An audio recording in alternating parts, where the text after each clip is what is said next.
আসসালামু আলাইকুম, কেমন আছেন সবাই? নিশ্চয়ই ভালো আছেন। ফজর থেকে ভিডিওটা শুরু করলাম, তো আজানটাও শোনালাম সবাইকে। আজান শুনতে খুব ভালো লাগে, তাই না? বিশেষ করে সকালের আজানটা তো খুবই মিষ্টি মধুর আজান। তো সেই জন্য আমি চিন্তা করলাম আমার ভিউয়ার্সদের একটু আজানটা শোনাই। আজান শুনতে আমার খুব ভালো লাগে।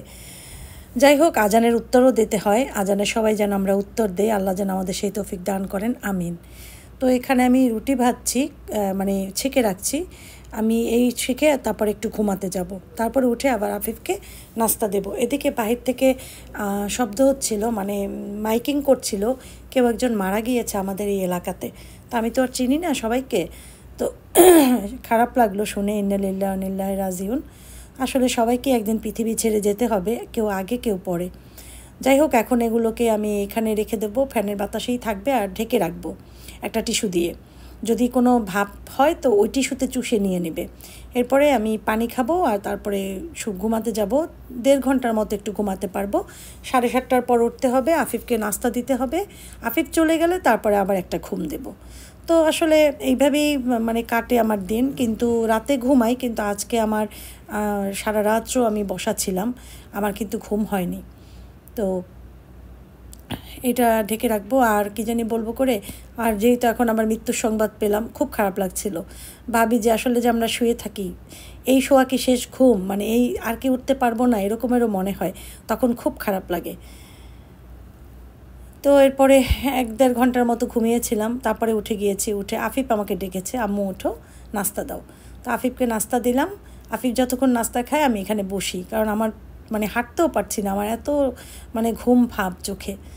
তো আসলে কি, আমরা না প্রতিটা মানুষ জানি মৃত্যুবরণ হবে সবার, কিন্তু আমরা ভালো কাজের সাথে সাথে ভালো ব্যবহার, ভালো আচরণ, সেগুলো কিন্তু আমরা করি না কেউ। অনেক মানুষ দেখবেন ভালো ভালো কাজ করছে, ইবাদত করছে, কিন্তু তার মুখের ভাষা, মুখের আচরণ বা তার বাহ্যিক আচরণ একদমই ভালো না। মানুষকে খোঁটা দিয়ে কথা বলে, মানুষকে তিরস্কার করে কথা বলে, মানুষকে কষ্ট দিয়ে কথা বলে। জানেন, আপনারা বিশ্বাস করবেন কি না জানি না, আমি কখনো না মানুষকে কষ্ট দিয়ে কথা বলি না। এই একটা নেচার আমার ভিতরে আল্লাহ দেয় নাই। আল্লাহ দেয় নাই না, সরি, এই নেচারটা আমার ভিতরে নেই। আল্লাহ আমাকে কিছু ভালো গুণ দিয়েছে, যে আমি কখনো মানুষকে কষ্ট দিই না। আমি যদি একটা মানুষকে দেখি যে তার কোনো একটা জিনিস খারাপ লাগে, তো আমি যেটা করি, তাকে আগে চিন্তা করি তাকে কিভাবে কথাটা বলা যায়। অনেক চিন্তা ভেবে চিনতে হয়তো সামান্য অল্প একটু বলি, একদম সিম্পল মিষ্টিভাবে। তো যাই হোক, আফিফ এই যে চলে যাচ্ছে, এরপর আমি ঘুমাতে যাব। ঘুম থেকে উঠেই দেখি যে এখানের অবস্থা এরকমের। কারণ আসিফের আব্বুকে কালকে বলেছিলাম যে আসিফের আব্বু, পর্দাগুলো খুলে দিও, একটু পর্দাগুলো ওয়াশ করতে হবে। তো সে করেছে কি, খুলে মেশিনে দিয়ে দিয়েছে। তো আমার একটা কাজে সুবিধা হয়ে গেল। তো ঘরের হাজব্যান্ডরা যদি দুই একটা কাজ করে, তাহলে ঘরের যে গৃহিণী, তার অনেক সুবিধা হয়। তো আমার না আজকে খুব ভালো লাগলো যে কালকে বলেছি, আজকেই সে খুলে ওয়াশ করতে দিয়েছে। এখন সে বাসায় নেই, সে চলে গিয়েছে, আর আমি চা খাচ্ছি। আর এখন কিন্তু অনেক বাজে। তো ওই যে বললাম না যে যেহেতু ঘুমাই নেই, তারপরে হচ্ছে আফিফ স্কুলে, তো আসিফও ঘুমাচ্ছিল, আমিও ঘুমাচ্ছিলাম। এই আর কি। আসিফ মধ্যে একবার উঠেছিল, ওর বাবা যখন যাবে তার আগে উঠেও নাস্তা খেয়েছে, বাবাকে দরজা লক করে দিয়েছে, তারপরে ও আবার একটু শুয়ে পড়েছে। 4:10 বাজে, এখন আমি ভিডিওটা রেডি করছি, ভিডিওটা ছেড়ে দেব, তারপরে আমি আবার রেডি হব। যদিও সন্ধ্যার মাগরিবের ঠিক পরপরই চলে যাব, আম্মা আসবে, আম্মাকে নিয়ে যাব হসপিটালে। আম্মার শরীরটা খারাপ কয়েকদিন যাবৎ, সেই জন্য। আসসালামু আলাইকুম, কেমন আছেন সবাই? আশা করি সবাই ভালো আছেন। আমি আম্মাকে নিয়ে ডাক্তারের কাছে যাচ্ছি, ডাক্তার দেখাতে। আম্মা কয়েকদিন যাবৎ একটু অসুস্থ। অফিসের বালতিটা ভিতরে রেখে দেয়। তো আমার আম্মা অসুস্থ কয়দিন যাবৎ, তার একদম মানে খুব দুর্বল সে। সম্ভবত আম্মা বলতেছে যে আমার মনে হয় হিমোগ্লোবিন কমছে বা সোডিয়ামের সমস্যা হয়েছে। তো আমার এরকম লাগে। তারপরে আমি দরজা কাম, তো আমি চিন্তা করলাম যাই আম্মাকে নিয়ে ডাক্তার দেখাই আসি, দেখি যে আম্মার কী প্রবলেম।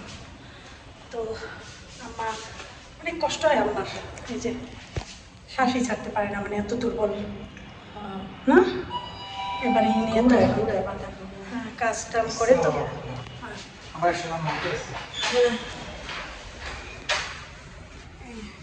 ভিতরে বেরোবার আছে বাসা থেকে একদম।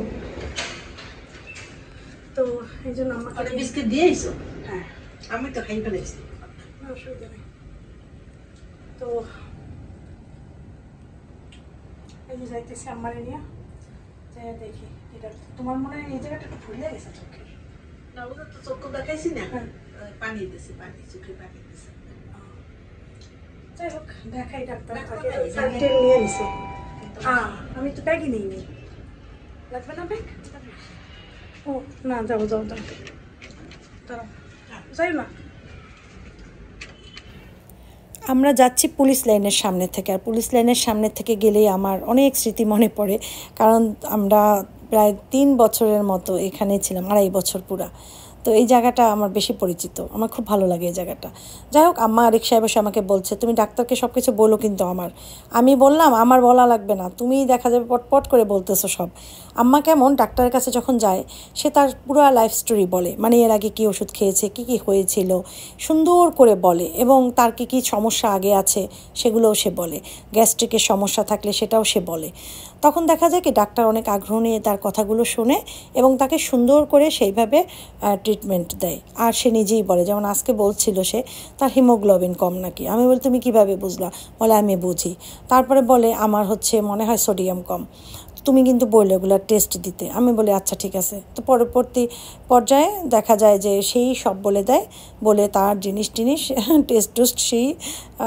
বলে যে এটা টেস্ট দিয়েন ওটার টেস্ট দিয়েন তো ডাক্তারদের আবার সে বলে যে বলে আমি তোমাকে এইভাবে করে বলছি তুমি তো আমার ছেলের মতো এসে তুমি কি মাইন্ড করেছো তো ডাক্তাররা খুব খুশি হয়ে যায় বলে না আন্টি মাইন্ড করবো কেন ঠিক আছে তো বলে সবাই তো স্যার ডাকে আমার কাছে ভালো লাগে না আমার কাছে বাবা ছেলে এটা বলতেই ভালো লাগে তো আমার কথাগুলো পাশে বসে যখন আমি শুনি আমি মিটি হাসি ডাক্তার বোঝে যে আমিও খুব করছি শাই ফিল করছি যে আমি হাসছি যাই হোক আমরা যাচ্ছি রাহাত আনোয়ার তো চলে এলাম আসার পরে আমাদের সিরিয়াল প্রথম দিকেই ছিল আমাদের সিরিয়াল 5-এ ছিল তানসি আমাদের অ্যাপয়েন্টমেন্টটা নিয়েছিল তো আমাদের এখনই দেখে দিবে সময় নেই দেখে তারপর হয়তো টেস্ট দেবে ওগুলো করাবো তারপরে আমরা বাসায় যাবো তো আমার প্রেশার সব কিছু মাপলো মেপে টেপে দেখলো আসার পথে আমার এক ভিউয়ার্সের সাথেও দেখা হয়েছে ওর সাথে কথা বলেছি কিন্তু আমার মোবাইলে ছিল না 1 ফোঁটা চার্জ আমি কোনো ভিডিওই করতে পারিনি বাসায় এসে চার্জ দিয়েছি একটু তারপরে আমি জাস্ট এই ভিডিওটা করলাম তো আসার পরে একটু চার্জ দিলাম আর এদিকে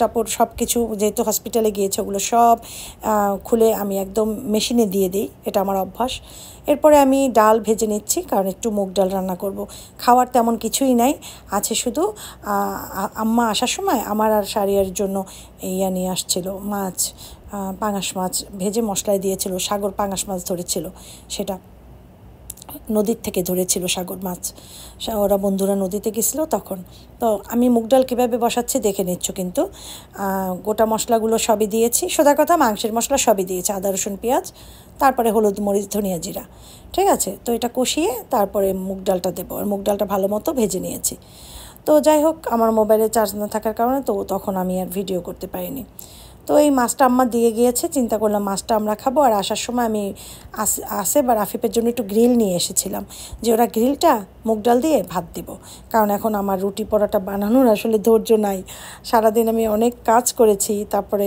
মনটাও খুব খারাপ ছিল ওই যে 2-একটা কমেন্ট পেলে অনেক সময় মন খারাপ হয়ে যায় মানুষ অনেকে বলে আপু তুমি কেন মন খারাপ করো তুমি এত ভালো মানুষ 2-4টা তো মানুষের কাছে খারাপ লাগতেও পারে বা অনেকে আছে ইচ্ছাকৃতভাবে এরকম করে তুমি এটা মাথায় নিও না যে টাইপের সেই টাইপেরই কমেন্ট করবে এটাই স্বাভাবিক যার মেন্টালিটি যত খারাপ তার কমেন্ট হবে তত খারাপ তো যাই হোক আমি চা নিয়েছি কেন আমি যাওয়ার আগে চাটা ঠিকমতো খেতে পারিনি ভাবছি রান্নাটাও হতে থাক একটু চা খেয়ে নিই অল্প করে যদিও আমি রাতে কখনো চা খাই না ঘুমের 12টা বেজে যায় যাই হোক এরপরে যেটা করলাম আমি মুগ ডালটা হয়ে গেল এখন আফিফ আর আসিফকে খাবারটা দিয়ে দেবো আর আমি তো আসিফের আব্বুর জন্য ওয়েট করবো নামাজ পড়ে আসিফের আব্বুর জন্য বসবো আসিফের আব্বু বাসা আসতে 11টা বাজে কারণ আজকে আমার ক্ষুধাও লাগে নাই যে চাও খেয়েছি আবার তো আম্মার রান্না আসলেই আম্মার রান্না অনেক ভালো তো আম্মার এই মাছটা দেখে তাকিয়েছিলাম বলে যে এত সুন্দর করে যদিও গরম করার সময় আমি একটু পানি অ্যাড করেছি কারণ একদম বেশি মাখা ছিল পরে আমি আবার মাখা করে ফেলেছি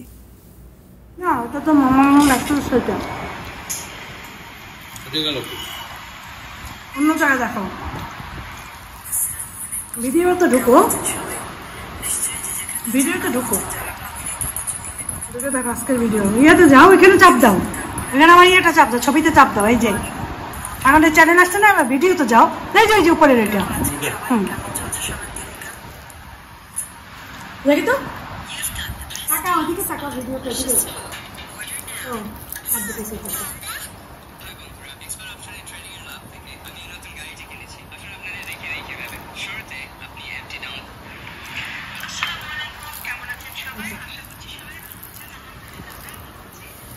বোমা মাছটা তো ঘ্রাণ না?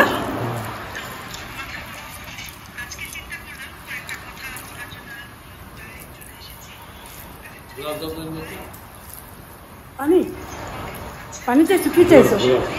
গ্লাস? কি করবা? ও রাখার জন্য। খাবার খেয়ে দেখো। দিদা